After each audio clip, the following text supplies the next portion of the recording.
வாலிபரை முழு பலத்தோடு ஆடி பாடுங்கள்,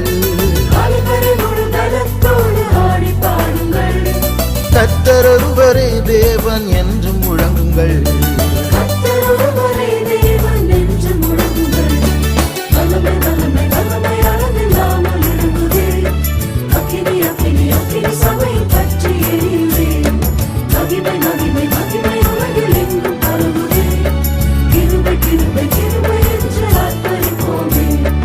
உலகம் கண்டிராத பின் மாறி பொழியுதே,